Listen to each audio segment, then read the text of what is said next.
우리에게 주시는 하나님의 말씀은 구약성경 예레미야 애가 3장 18절로 23절이 되겠습니다.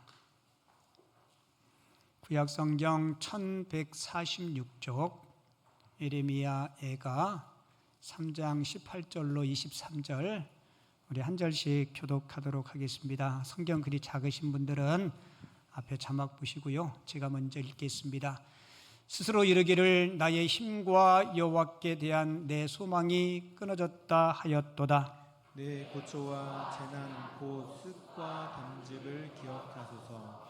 내 마음이 그것을 기억하고 내가 낙심이 되오나 이것을 내가 내 마음에 담아 두었더니 그것이 오히려 나의 소망이 되었사오니. 22절 23절은 같이 읽죠. 여호와의 인자와 긍휼이 무궁하심으로 우리가 진멸되지 아니함이니이다. 이것이 아침마다 새로우니 주의 성실하심이 크시도소이다. 아멘. 오늘 읽은 본문 말씀을 가지고 다시 소망을 품으라 라는 제목으로 하나님이 주신 은혜를 나누겠습니다. 우리 제목 같이 한번 읽어볼게요. 다시 소망을 품으라. 우리 기독교는 소망이 있는 종교입니다. 그래서 성경은 그리스도인의 삶을 지탱하는 세 가지 중요한 기둥을 이렇게 이야기하죠. 믿음, 소망, 사랑. 이 믿음은 하나님을 붙드는 힘입니다. 그래서 하나님은 믿음의 사람을 기뻐하세요. 히브리서 11장에 그렇게 이야기하죠. 믿음이 없이는 하나님을 기쁘시게 하지 못하나니. 그러니까 바꿔서 이야기하면 하나님은 누구를 기뻐하세요? 믿음의 사람. 하나님이 누구신지, 그분이 나를 위해서 행하신 일이 무엇인지를 깨닫고 그 하나님을 절대적으로 믿고 신뢰하는 사람. 그리고 사랑은 이웃을 품는 힘입니다. 여러분들에게 가장 가까운 이웃이 누구예요? 우리 여자 성도님들만, 결혼한 여자 성도님들만 저를 쫓아하세요. 여러분에게 가장 가까운 이웃이 누구세요? 물으면 서방님이라고 이야기하세요. 여러분에게 가장 가까운 이웃이 누구세요? 네, 서방님. 우리 남자 성도님들은 누구예요? 마누라? 옆였네? 집사람? 우리 남자 성도님들은 제가 그렇게 물으면 이렇게 대답하세요. 사랑하는 아내. 네, 시작. 네, 대답들을 잘 못하시나 봐. 여러분, 가정이 화목해야, 가정이 건강해야 신앙생활도 잘하고요. 미국 100대 기업 중에서 성공한 CEO들을 보니까요, 95% 이상이 가정이 건강한 사람이었어요. 그리고 소망은 같이 읽어요. 시작. 오늘의 어려움을 견디며 내일을 향해 다시 일어서게 하는 힘입니다. 하늘이 무너져도 솟아날 구멍이 있다. 그 말이 성경에 있나요? 없나요? 세상 사람들이 하는 이야기예요. 여러분, 세상 사람들도 다 나름대로 가지고 있는 소망이 있어요. 그런데 우리 기독교적인 소망은 세상 사람들의 소망과는 차원이 다릅니다. 다윗은 사망의 음침한 골짜기에 있을지라도 그의 마음속엔 뭐가 있었어요? 소망이 있었어요. 상황이 아무리 절망적이어도 그에게는 소망이 있었어요. 사망의 골짜기란 무슨 의미인지 알아요? 삶과 죽음이 한 걸음 차이예요. 언제 죽을지 모르는 절박한 상황 속에서도 다윗은 여호와께서 나의 목자이시기 때문에 내게는 소망이 있다라고 고백한 거예요. 요즘은 이런 모습 보기가 거의 볼 수 없죠. 왜냐하면 요즘은 돌아가시면 다 무슨 차라 그래요? 그 차? 영구차. 옛날에는 돌아가신 분들 장지까지 못 타고 갔어요. 상여 타고 갔죠. 그 옛날에는 상여 노래 소리가 멀리서 들리면 아, 누가 돌아가셨나 보다. 근데 그 상여 노래의 특징은요, 죽음 앞에 선 절망, 슬픔, 한이 담겨 있어요. 보편적인 상여 노래는 지역마다 조금씩 다른데 노래 보편적으로 이러더라고요. 이제 가면, 한 번 가면 못 오는 길, 부모 형제 하직하고 정든 고향 뒤로 두고, 삶은 닭이 날개 칠 때 다시 오랴, 삶은 콩이 싹이 날 때 다시 오랴. 한마디로 이야기하면 절망의 노래예요. 희망은 단 일도 없습니다. 상여 노래는 다시 돌아오지 못하는 절망, 한이 담겨 있죠. 근데 여러분, 복음은 정반대의 노래를 부릅니다. 상여 노래는 다시 못 온다, 다시 못 만난다 말하지만, 복음은 뭐라고 이야기해요? 천국에서 우리는 다시 만난다.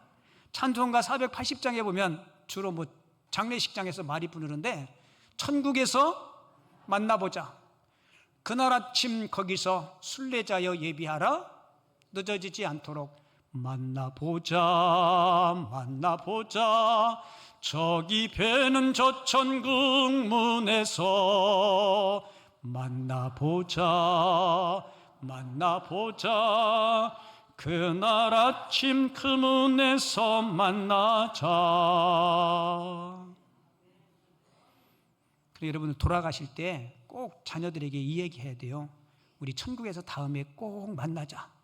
나 보고 싶어서 빨리 올 필요는 없는데 그 얘기 듣고 가셔야 돼. 다음에 천국에서 꼭 만나자. 여러분, 세상 사람들은 죽으면 끝이라고 이야기해요. 근데 우리 예수님은 그렇게 말씀하지 않으셨어요.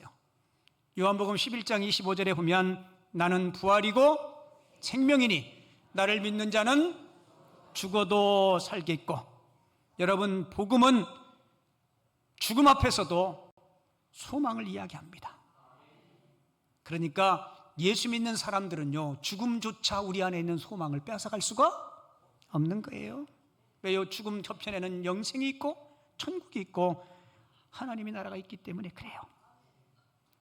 그래서 예수 믿는 사람들은요, 믿음 있는 사람들은요, 죽음 앞에서도 그렇게 죽음을 두려워하지 않습니다. 근데 문제는 뭐냐면, 죽음도 불사하는 믿음을 가진 저와 여러분들이, 부활과 생명을 믿는 우리들이 정작 이 땅을 살아가면서 너무 쉽게 낙심하고 너무 쉽게 절망한다는 거예요. 우리가 왜 그렇게 쉽게 절망할까요? 그리고 절망이라는 게 진짜 뭘까?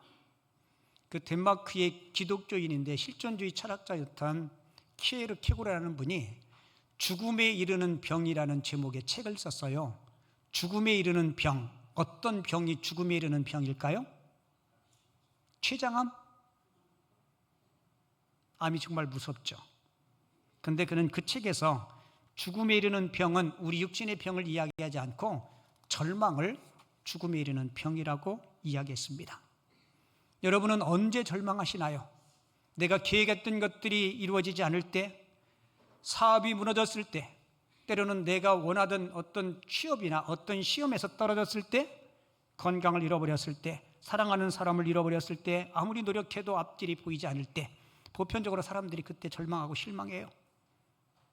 그런데 이 키에르케고르는 절망을 그런 데 두지 않았어요. 일이 잘 풀리지 않는 것을 절망이라고 이야기하지 않고, 그는 절망을 더 깊은 영혼의 문제에 두고 있습니다. 그래서 그는, 키에르케고르는 절망을 이렇게 이야기했어요. 절망이란, 같이 읽어요. 시작. 인간이 자기를 지으신 하나님을 떠나 하나님 없이 자기 생각대로 살아가는 상태입니다. 그러니까 하나님 없이 내 방식대로, 내 좋은 대로 살아가는 삶.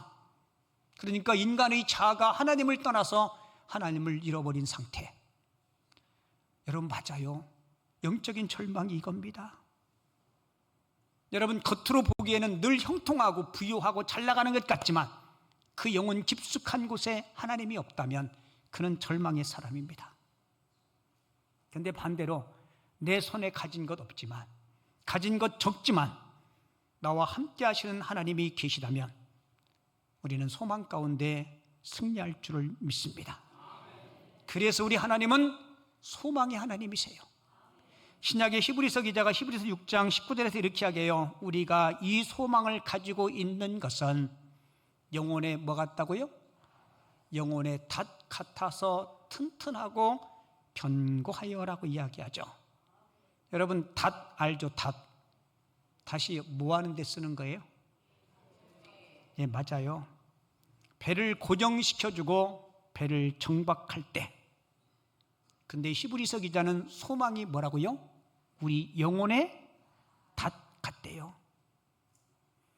때로는 질병으로 아프고 실패와 상실의 바람이 불어도 내게 소망이 있으면 소망의 닷 되신 하나님이 저와 여러분들의 인생을 굳건하게 붙잡아 줄 줄을 믿습니다. 살아가는 저도 여러분들도 때로는 오늘 견디기가 너무 힘들고 미래가 아무리 보일지라도 하나님은 우리의 미래 되시고 그분은 우리의 소망 되심을 여러분 잊지 마시기 바랍니다. 솔직히 예수 믿는 저와 여러분들에게도 우리의 영혼이 닷 되신 주님이 있다라고 우리가 입으로 고백하고 머리로 기억하지만 솔직히 낙심될 때 있어요. 있어요, 없어요? 목사님에게는 있을까요, 없을까요? 없다고 얘기해 주세요. 있어요. 제가 군대 제대하고 처음 교육전도사로 저기 광명시에 있는 어떤 교회를 부임했는데요. 근데 그 교회 목사님은 새벽 기도할 때 되게 희한하게 기도했어요. 그 목사님이 고향이 충청도인데요. 새벽 예배 끝나고 나면 강대상 밑에 앉으셔서 기도하는데 저는 저쪽 앞에 앉아서 기도할 거 아니에요? 근데 들으려고 들은 게 아니고 그렇게 하니까 들려지더라고요. 근데 기도가 딱 한마디예요. 아버지, 어쩐데요?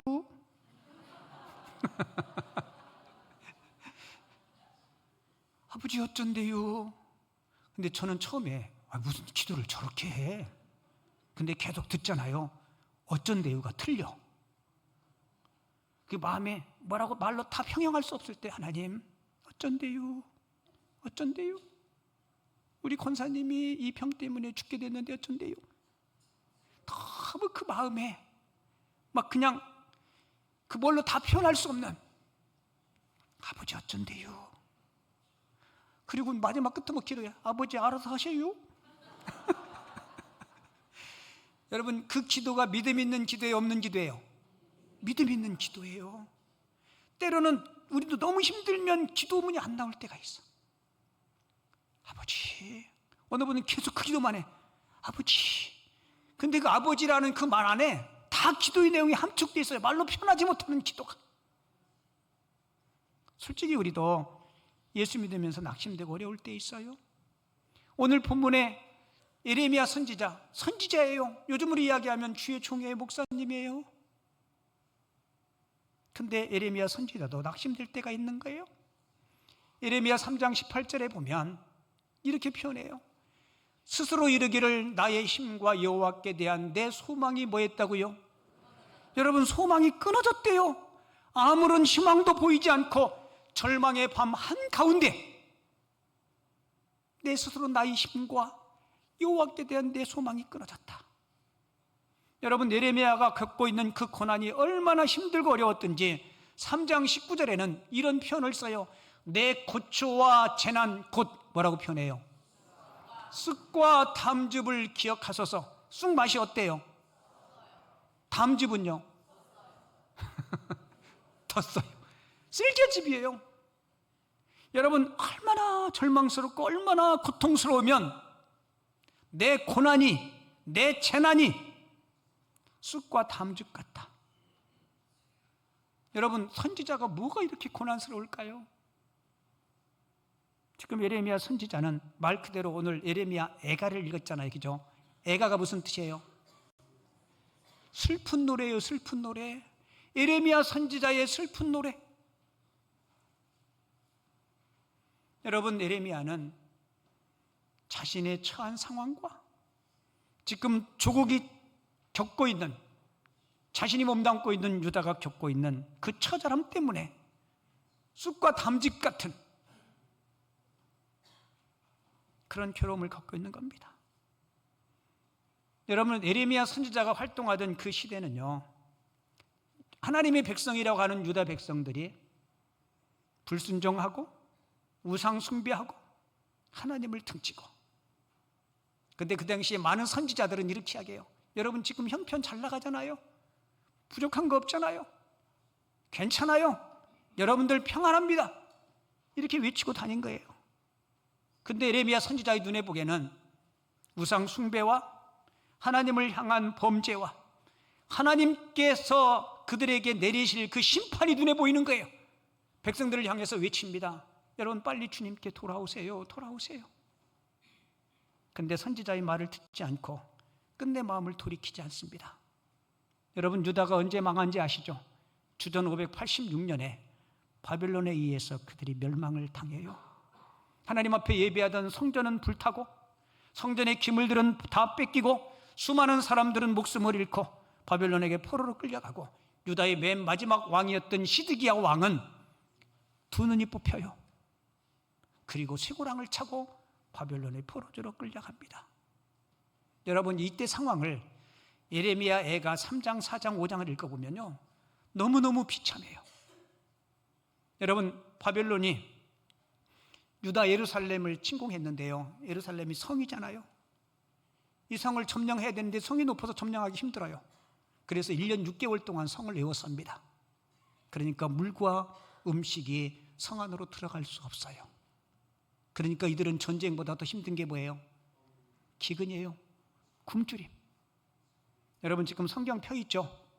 실제로 한번 찾아볼게요. 4장으로 건너가서 그 당시의 비참함을 성경은 이렇게 기록하고 있어요. 그 당시에 굶주림 기근이 얼마나 심했든지 4장 9절에 보면 칼에 죽은 자들이 뭐라고 얘기해요? 줄여 죽은 자들보다 낫다라고 이야기해요. 적군의 칼에 맞아 죽는 게 굶어 죽는 것보다 낫다라는 거예요. 그 당시 기근이 얼마나 심했든지 적군이 포로하고 있기 때문에. 그 다음 절 보세요. 정말 비참한 내용이 기록되어 있어요. 딸 내 백성이 멸망할 때에 자비로운 부녀들이 자기들의 손으로 뭐라고 얘기해요? 자기들의 자녀들을 삶아 먹었도다. 여러분 세상에 이런 비참함이 어디 있어요? 이런 참담한 현실 앞에 무너지는 자기 백성과 조국을 눈앞에 두고 예레미야 선지자가 울고 또 울은 거예요. 예레미야 2장 11절 볼까요? 그가 얼마나 애통하는 마음으로 하나님 앞에 기도했는지 이렇게 내 눈이 눈물에 상하며 내 창자가 끊어지며 내 간이 땅에 쏟아졌다라고 이야기해요. 얼마나 많이 울었으면 눈에 침물이 생겨요. 얼마나 그 상황이 참혹했으면 내 창자가 끊어지고 내 간이 땅에 쏟아졌다라고 이야기해요. 여러분 그러지 않게 해서 생각해 보세요. 먹을 게 없어서 내 자녀를 내가 삶아 먹는 그런 비극. 어디를 바라봐도 다시 일어설 소망이 눈에 보이지 않는 거예요. 그러니까 선지자가 뭐라고 얘기해요? 내 소망이 끊어진 것 같다라고. 여러분 어제가 무슨 날이었어요? 만세 부르셨어요? 오늘 지났지만 지금이라도 한번 해볼까요? 어제가 광복 몇 주년이었어요? 81주년.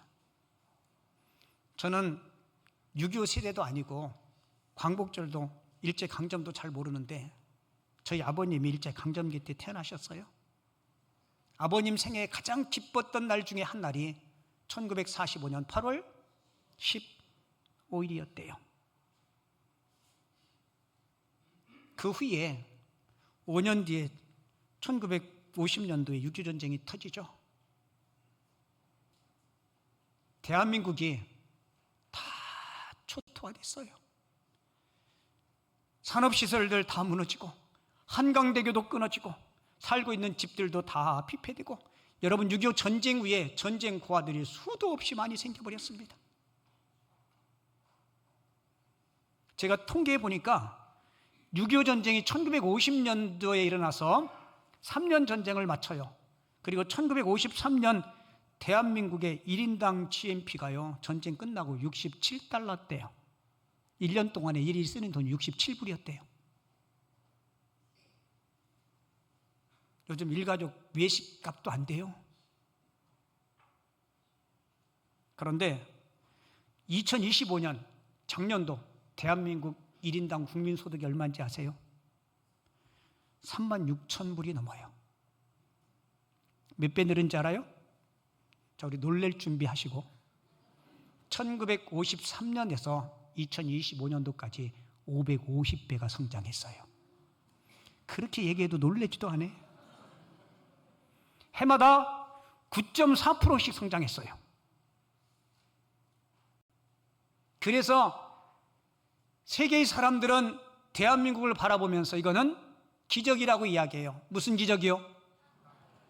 한강의 기적. 근데 여러분, 무슨 강이 기적을 일으킬 수 있나요? 아니요. 엄밀하게 이야기하면 우리 하나님이 우리 조선, 우리 대한민국을 긍휼히 여기시고 이 땅에 하나님께서 기적을 베풀어 주신 줄을 믿습니다. 그런데 지금 우리 대한민국 코가 풍랑 앞에 힘들어요. 힘들어요? 안 힘들어요? 힘들어요. 여러분, 우리가 에레미야와 똑같진 않지만 에레미야의 심정을 가지고 한국교회를 위해서, 우리 대한민국을 위해서 여러분 기도하셔야 돼요. 여러분, 대한민국이 이만큼 경제성장 하나님께서 시켜주신 이유가 뭘까요? 세계 열방에 복음의 빛을 발하는 동방의 등불로 하나님께서 저는 이 땅과의 민족과 한국교회를 세워주셨다고 믿습니다. 여러분, 우리 그 사명 놓치지 마시기 바랍니다.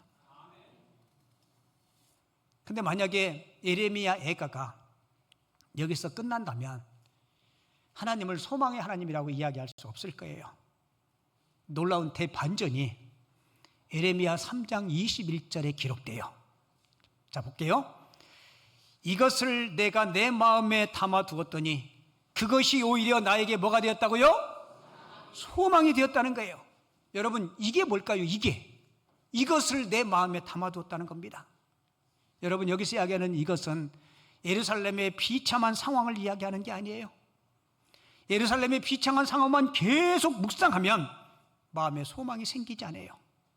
근데 에레미야 선지자는 다시 생각을 돌이켜 하나님을 묵상하기 시작합니다. 절망적인 현실과 상황만 바라보지 않고 상황 건너편에서 인류의 흥망성쇠를 주장하시는 하나님을 바라보기 시작한 거예요. 하나님을 묵상하기 시작하자 그의 마음에 소망이 생겨요. 그 소망 첫 번째가 뭐냐면 그가 묵상했던 하나님은 인자와 긍휼의 하나님, 이게 첫 번째예요. 오늘 본문 22절 볼까요? 여호와의 인자와 긍휼이 무궁하심으로 우리가 진멸되지 아니함이니이다. 아멘. 우리를 향한 그 하나님의 인자가 원래 구약의 용어로요 헤세드예요. 헤세드. 신약의 용어로는 아가페. 하나님이 우리를 헤세드 사랑으로, 아가페의 사랑으로 우리를 사랑하세요. 이 사랑은 감정적인 사랑이 아닙니다. 이 사랑은 언약에 기초한 변함없는 사랑이에요. 그리고 긍휼은 마땅히 벌 받아야 마땅한데 하나님께서 불쌍히 여기시고 깊이 품어주시는 그 사랑. 여러분, 예레미야 선지자는 그 하나님의 사랑을 묵상하기 시작해요. 하나님의 사랑은 인자와 긍휼이 뭐하다고요? 무궁하시대요. 그리고 지금 자기 민족이 하나님의 심판을 받는 이유는 사랑의 또 다른 표현임을 그가 깨닫게 돼요. 여러분, 하나님이 저와 여러분들 사랑해요, 안 해요? 그리고 사랑하는 우리들이 곁들러 가면 하나님이 어떻게 하세요? 혼내주세요. 징계하세요. 혹시 손들 필요는 없어요. 말 안 들어서 불순종해서 하나님 앞에 맞아본 적 있어요? 손들 필요 없다니까 또 손들라고 그러시네. 하나님의 회차리가 아파요, 안 아파요? 진짜 아파요. 죽을 만큼 아파요. 왜요? 그만큼 아파야 그제서야 깨달아. 선지자는 깨달은 거예요. 하나님 우리를 영원히 버리지 않으신다. 비록 바벨론 포로로 끌려갔지만 하나님은 70년 후에 회복시켜 주심을 약속한 그 하나님의 사랑을 깨달은 거예요. 그래서 에레미야 선지자는 이렇게 고백하죠. 우리가 진멸되지 아니함이니이다. 하나님이 우리를 버리신 것 같지만 영원히 버리신 것이 아니라는 사실을, 주의 인자와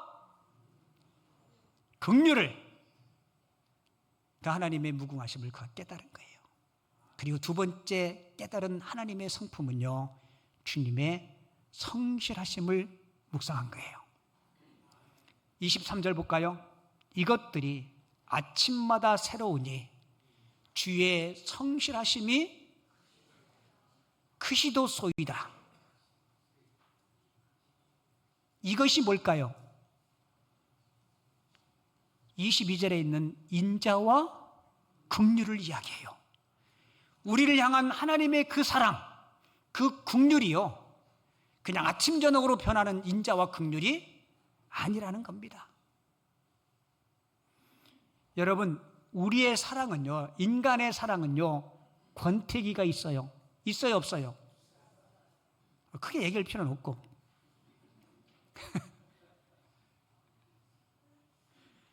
여러분, 처녀 총각 때요, 남녀가 서로 사랑하면요, 다 이뻐 보여. 그죠? 먹는 것도 이쁘고요, 많이 먹어도 예쁘고요, 적게 먹어도 이쁘고요. 근데 결혼하고 권태기가 생기면 많이 먹으면 작작 처먹어라. 근데 하나님의 사랑은 봄이나 여름이나 가을이나 겨울이나 한결같다는 거예요. 저는 이 말을 참 좋아해요. 주의 성실하심. 여러분, 우리도 신앙생활할 때요, 여러분 성실하셔야 돼. 하나님은요, 능력 있고 탁월한 자들만 쓰시지 않고 성실한 자를 쓰세요. 그래서 성실한 자에게 하나님이 유능함도 주십니다. 여러분, 신앙생활도 마찬가지예요. 여전히 한결같이 성실한 사람이 시간이 지나면 믿음이 쭉 성장해요. 어느 분은 교회에 와서 본인이 막 다 할 것처럼 막 그러는데, 저는 그런 분 보면 겁나요. 저거 언제 저 불꽃이 꺼질까? 근데 금방 꺼져. 여러분, 신앙생활은 마라톤이에요. 그죠? 42.19km를 달린다고 혼자 막 1km를 1등 동안 달리면 나머지 못 뛰어요. 신앙생활도 내게 맡겨주신 일, 때로는 열매가 없는 것 같지만 맡겨주신 일에 성실하면 하나님께서 은혜를 주실 줄을 믿습니다. 저희 큰아들이 다음 달에 결혼하는데요, 주례는 제가 해요. 그렇게 어떤 분한테 얘기했더니 어떻게 아버지가 주례하냐고. 내가 그럼 아버지가 주례하는 게 제일 멋있지 않냐고. 아버지가 아들을 제일 잘 알고 아버지에게 제일 사랑스럽고 평생 남을 수 있는 말을 줄 거 아니냐고. 그랬더니 가만히 있더라고. 내가 그랬지, 네가 너는 결혼을 안 해서 주례를 안 해서 식이 나서 그렇지. 내가 그랬더니 웃더라고요. 여러분들에게 여쭤볼게요. 여러분들 결혼할 때는 다 주례가 있었죠? 우리 성가대원들도 있었죠? 주례 목사님 기억해요?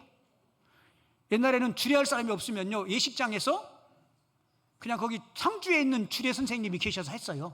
자, 여쭤볼게요. 주례 때 들었던 주례사 가운데 기억에 남는 게 뭐가 있어요?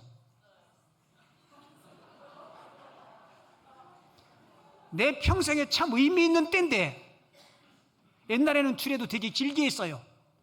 저도 제 주례를 목사님이 했는데요, 목사님이 저한테 주례사를 뭐 했는지 하나도 기억이 안 나고 기억에 남는 거 딱 하나, 되게 길게 하네. 근데 제가 우리 아들 주례를 해야 되는데 평생 기억에 남는, 기억하고 싶은 그런 말을 꼭 남겨줘야 되겠다. 그 중에 하나가 뭔지 알아요? 살다 보면 반드시 사랑의 권태기가 올 거다. 와요, 안 와요? 와요. 저는 안 왔어요. 그 웃는 게 진정성 있는 웃음이죠. 다 와요. 저는 그래서 이 이야기를 꼭 해주고 싶어요. 살다가 어떤 권태기가 오고 거리가 멀어질 때 첫사랑을 기억하라. 뭐를 기억하라고요? 첫사랑을 기억하라. 여러분들이 신앙생활 할 때도 그래요. 내가 처음 주를 만났을 때, 어떤 때는 기도원에서, 어떤 때는 수련회 때 내가 만났던 그 주님의 첫사랑을 기억하면 여러분이 권태기 회복할 수 있어요. 내가 얼만큼 사랑했는데, 얼만큼 당신을 위해서 나의 시간과 열정을 드렸는데,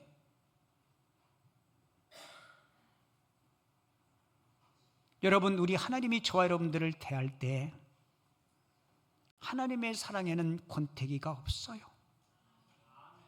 여러분, 에레미야 선지자는 그 하나님의 성실하심을 묵상한 거예요. 비록 우리가 범죄하고 하나님을 등졌지만 여전히 우리를 향한 성실하신 그 하나님의 사랑은 변함이 없으시다. 그리고 소망이 생겨야 안 생겨요? 여러분, 소망이 생겨죠. 여러분, 절망은 늘 우리에게 당신이 내 끝이야라고 이야기합니다. 하지만 하나님은 우리에게 다시라고 말씀해요. 괜찮아, 다시 일어서. 여러분들의 삶에 어떤 힘듦과 어려움이 있을 때 그 어려운 환경만 묵상하지 마시고 우리들의 아픔과 상처까지 치유하시는 하나님 묵상할 수 있기를 바랍니다. 하나님의 인자와 긍휼을 묵상하시고 그분의 성실하심을 묵상하시고, 그래서 상황은 끝났다고 이야기하지만 하나님은 괜찮다고 우리에게 소망과 위로를 주시는 그 하나님 바라보며 힘있게 일어설 수 있는 우리 모든 성도님들이 되어줄 수 있기를 주님의 이름으로 축원을 드립니다.